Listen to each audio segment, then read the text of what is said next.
अध्यात्म विज्ञान कोई धर्म या संप्रदाय नहीं है, ये स्पिरिचुअल साइंस है जो कुदरत के कानून पर आधारित है।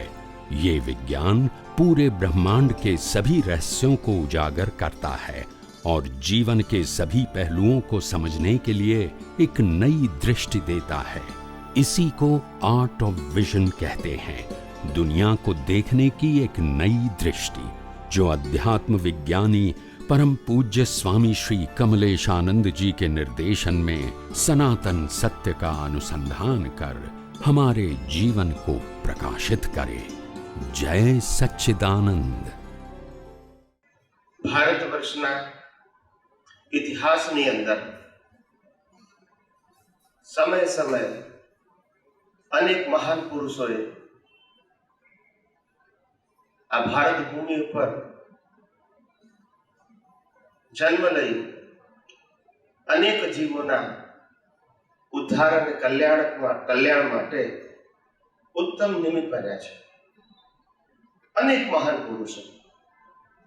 અને માટે ભારત વર્ષની ભૂમિને ઋષિ મુનિઓ, સંતો, મહંતો, આચાર્યો, સાધુઓ, સંન્યાસીઓ અને ત્યાગીઓની ભૂમિ કહેવામાં આવે છે। આપણે બધા બહુ સદભાગી છે કે ભારત વર્ષની ભૂમિ ઉપર આપણો જન્મ થયો છે। તમે જુઓ કે ભારતની ભૂમિમાં જન્મ્યા છે એ આપણું સદભાગ્ય જરૂર છે, પણ જન્મ્યા પછી આ ભૂમિમાં જે જન્મ્યા છે, જન્મ લીધો છે અથવા તો જન્મ મળ્યો છે, એનો હેતુ શું છે? ભારત ભૂમિમાં મનુષ્ય તરીકે જન્મ મળ્યો એનો હેતુ શું છે? વિશ્વની અંદર તો 6 ખંડ છે, એની અંદર પાછો એક ખંડ એનું નામ એશિયા, અને એશિયાની એક ભૂમિ એનું નામ ભરત ભૂમિ। એ ભરત ભૂમિમાં, એ ભારત દેશમાં આપણા બધાનો જન્મ થયો છે। તો આ ભૂમિની પણ કંઈક વિશેષતા છે। આ ભૂમિની વિશેષતા એ છે કે આ ભરત ભૂમિ એ શેના માટે આપણને મળી છે? તો કે પોતાના સ્વ સ્વરૂપને, આત્મ સ્વરૂપને, શુદ્ધાત્મા પદને, શાશ્વત પદને અનુભવવા માટે, એને સમજવા માટે, એને ઓળખવા માટે આપણને આ ભારત ક્ષેત્રમાં, ભરત ક્ષેત્રમાં મનુષ્ય ભાવ મળ્યો છે।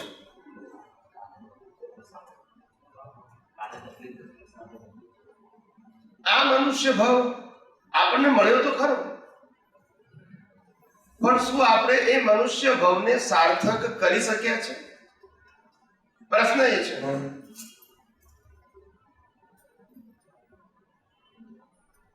મનુષ્ય ભાવ મળ્યો અને ભારતની ભૂમિ મળી, એ આપણા માટે એક ઉત્તમ અવસ્થા જરૂર છે, પણ એ મળ્યા પછી પણ જો આપણે આપણો જન્મ સાર્થક ના કર્યો, અને સાર્થક ત્યારે થાય કે જે આપણું શાશ્વત પદ છે, જે અવિનાશી પદ છે, જે શુદ્ધ જ્ઞાન, દર્શનનું અને ચારિત્રનું પદ છે, એ જો અનુભવમાં ના આવ્યો અને આ મન, વચન, કાયાના વિનાશી પદમાંથી, મોહની માયાજાળમાંથી બહાર નીકળી ના શક્યા, તો મનુષ્ય ભાવ વ્યર્થ છે।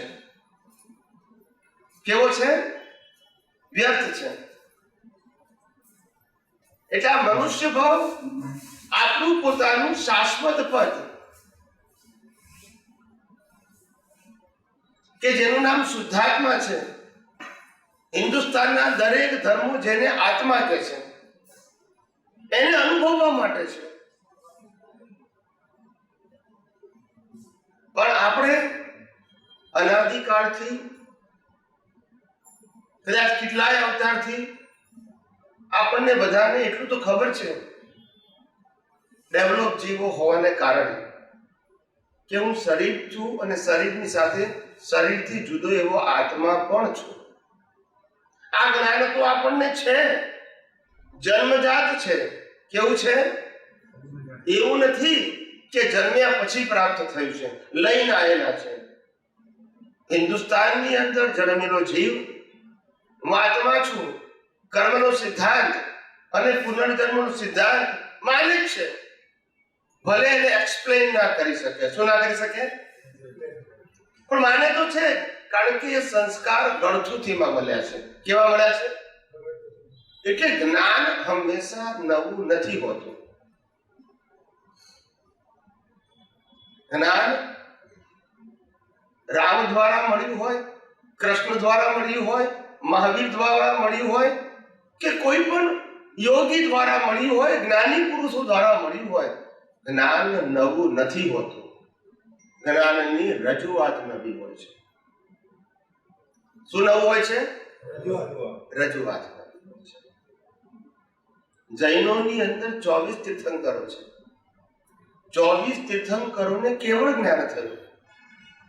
તો કેવળ જ્ઞાન બધાને જુદું જુદું હશે કે એક જ સરખું હશે? પણ રજૂઆત એકબીજાની કોપી હોય? અલગ. સિદ્ધાંત એક, રજૂઆત. એમ અનેક જ્ઞાનીઓ, અનેક અનુભવી જ્ઞાનીઓ, અનેક આત્મજ્ઞાનીઓ આ ભારત વર્ષની ભૂમિ પર થઈ ગયા. એ બધાની રજૂઆત કદાચ જુદી હોઈ શકે, પણ સિદ્ધાંત જુદો ના હોય. ત્રણેય કાળમાં એક જ હોય પરમાર્થનો પંથ. શું કીધું? ત્રણેય કાળમાં એક જ હોય પરમાર્થનો પંથ. પામે તે પ્રત્યક્ષને ખ્યાલ આવે. એટલે પરમાર્થનો પંથ જુદો જુદો નથી હોતો સાહેબ. સમજાવવાની રીત જુદી હોય છે, કાળક્રમને આધારે. શેના આધારે? અને આપણે બધા આ કળિયુગની અંદર પણ આટલા મોહી વાતાવરણમાં પણ અહીંયા સત્સંગ માટે, આધ્યાત્મિક સત્સંગ માટે, આધ્યાત્મ વિજ્ઞાન માટે, સનાતન સત્યની ખોજ માટે આપણે ભેગા થયા છે. એ પણ સદભાગ્ય છે. નહીંતર આ જમાનામાં, આ કાળમાં કોઈને સમય નથી. સમજાય છે મારી વાત? અને આજે હું આપની સમક્ષ એ વાત કરવા આવ્યો છું કે જે વાત સનાતન સત્ય છે. કેવી છે? સનાતન સત્ય એટલે હતી, છે અને બોલતા નથી. સનાતન સત્યને કોઈ બનાવી શકે? અનુભવી શકે પણ બનાવી શકે? સનાતન સત્ય સર્વકાળમાં, સર્વકાળ માટે એક જ હોય. અલગ અલગ ના. અલગ અલગ તો ધર્મ અને સંપ્રદાયોની માન્યતા હોય, પણ સનાતન સત્ય તો એક જ હોય. અને આપણે સમયને આધીન, કાળને આધીન અને આપણી અલ્પમતિને કારણે સનાતન સત્ય ભૂલી ગયા છે અને સાંપ્રદાયિક સત્યની પકડોમાં ફસાયેલા છે. કયું સત્ય? સાંપ્રદાયિક સત્ય. સાંપ્રદાયિક સત્યને સનાતન સત્ય કહેવાય અને સનાતન સત્યને સાંપ્રદાયિક સત્ય કહેવાય. મેં પહેલા કીધું કે સનાતન સત્યનો કોઈ ક્રિએટર કે માલિક, પણ એનો અનુભવી પુરુષ હોય, એ એને અનુભવે અને દુનિયાના લોકોને એ અનુભવ શેર કરે. શેર ના કરે, બોલતા નથી બધા. અનુભવને વહેંચે કે વેચે? અને વેચે તો પછી એ જ્ઞાન રહે.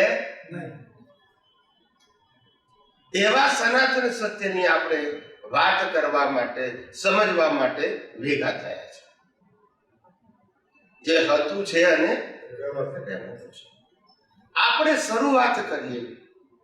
સૌપ્રથમ જીવ માત્ર સુખને ખોળે છે.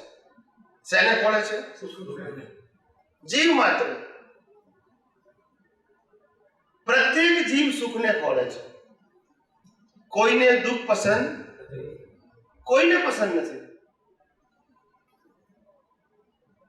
પણ સુખની બધાની વ્યાખ્યા અલગ અલગ છે. કેવી છે? અને દરેક વ્યક્તિ પોતાની સમજણ મુજબ સુખ મેળવવા જીવનમાં પ્રયત્ન તો કરે છે, પ્રયાસ તો કરે છે.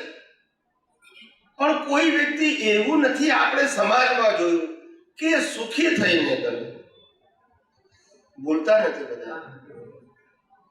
સમજાય છે? પ્રયત્ન કર્યો એ બધા કહે છે, પણ સુખી થઈને ગયો એવું કોઈ નહીં કહે. સમજાય છે? હવે જો બધા પ્રયત્ન કરે અને છતાંય કોઈને રિઝલ્ટ ના મળે તો ભૂલ ક્યાં છે?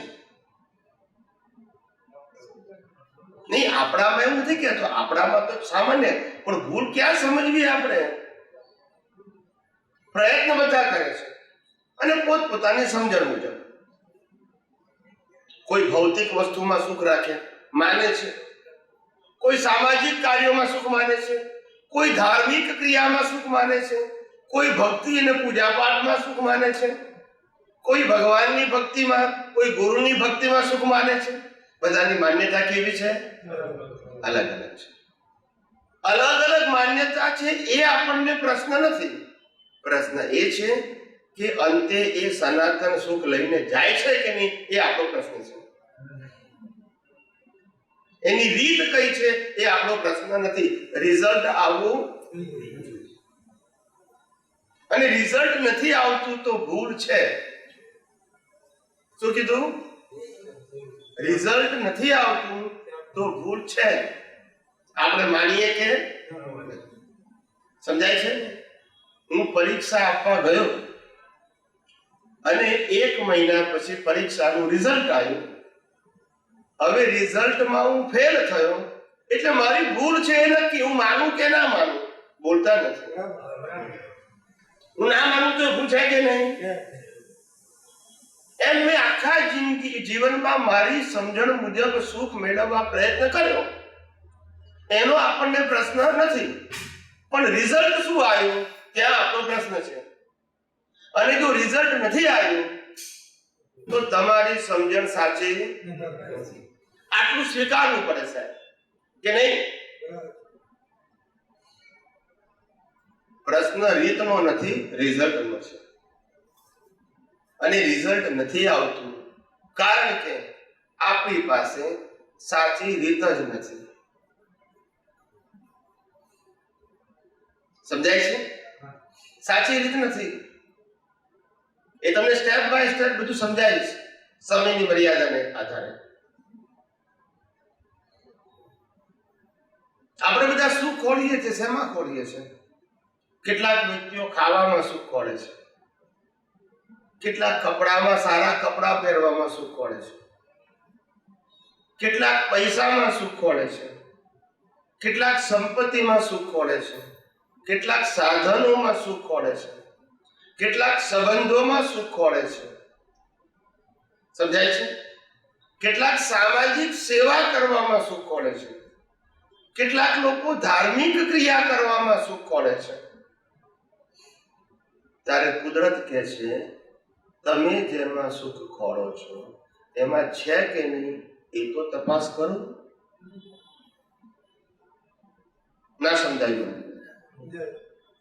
તમે જેમાં ખોળો છો એમાં સુખ છે કે નહીં પહેલા તપાસ કરો, પછી પ્રયત્ન કરો. આપણને મને એક વ્યક્તિને આઈસ્ક્રીમમાં સુખ લાગે છે, એની માન્યતા છે. હવે આપણો પ્રશ્ન એની માન્યતાનો નથી. આપણો પ્રશ્ન એ છે કે આઈસ્ક્રીમમાં સુખ આપવાનો સ્વભાવ છે કે નહીં, એ આપણો પ્રશ્ન છે. બોલો બોલો. આઈસ્ક્રીમમાં સુખ આપવાનો સ્વભાવ છે અને આપણે શેમાંથી મેળવવું છે સુખ? મળશે?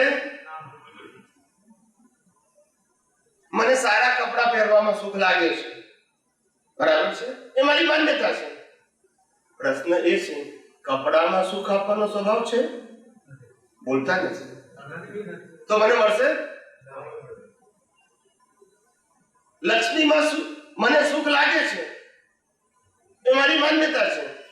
લક્ષ્મીમાં સુખ આપવાનો સ્વભાવ છે? બોલતા નથી. તો મળશે?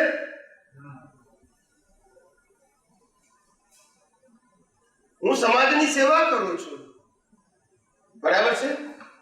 સેવા કરો છો, સારી વસ્તુ છે, ખરાબ વસ્તુ નથી. પણ સેવાથી તમને સુખ મળે છે એની ગેરંટી છે કે માત્ર તમારી માન્યતા? બોલો, છે ગેરંટી? હું ભગવાનની પૂજા કરું છું, બરાબર છે, સુખ માટે. સુખ મળશે? બોલો, બોલો ને. નહીં, તમે વિચારીને જવાબ આપજો. હું કહું એવું નહીં. તમે આટલા બધા એક્સપિરિયન્સ વાળા માણસ છો, આખું લાઈફ તમે જીવેલા છો. આપણે કોઈ ચમત્કારિક વાતો કરવાની નથી. આપણે જે વાત કરવી છે બધી પ્રેક્ટિકલ કરવી છે. કેવી? જે આપણે સમજી શકીએ અને અનુભવી શકીએ. કાલ્પનિક વાતો નથી કરવી. આપણે જે રિયલાઇઝ કરીએ છીએ એ જ બોલવાનું, કાલ્પનિક વાતો નહીં કરવાની. સમજાય છે ને? પ્રેક્ટિકલ. આપણે એવી પૂજા કરીએ છીએ, ભક્તિ કરીએ છીએ, માળા ગણીએ છીએ, આરતી કરીએ છીએ, ઉપવાસ કરીએ છીએ, બરાબર છે? સુખ મળે છે કે માત્ર માન્યતા? બોલો.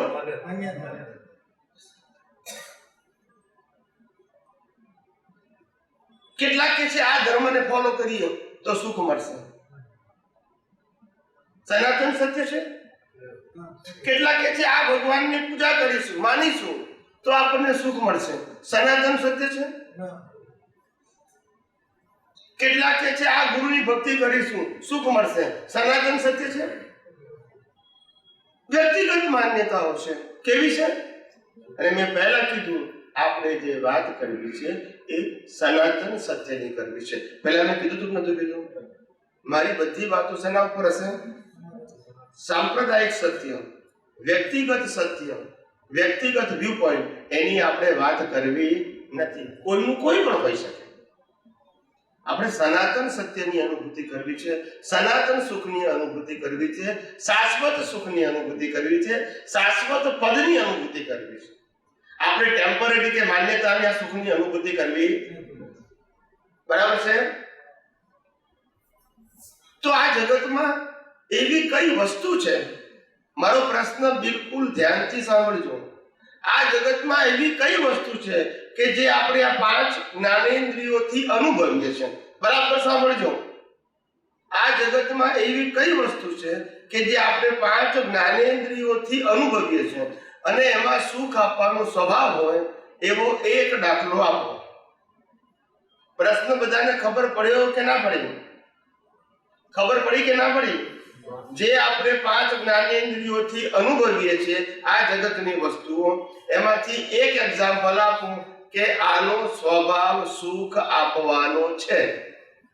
સ્વભાવ પૂછું છું, વ્યક્તિગત માન્યતા પૂછતો નથી.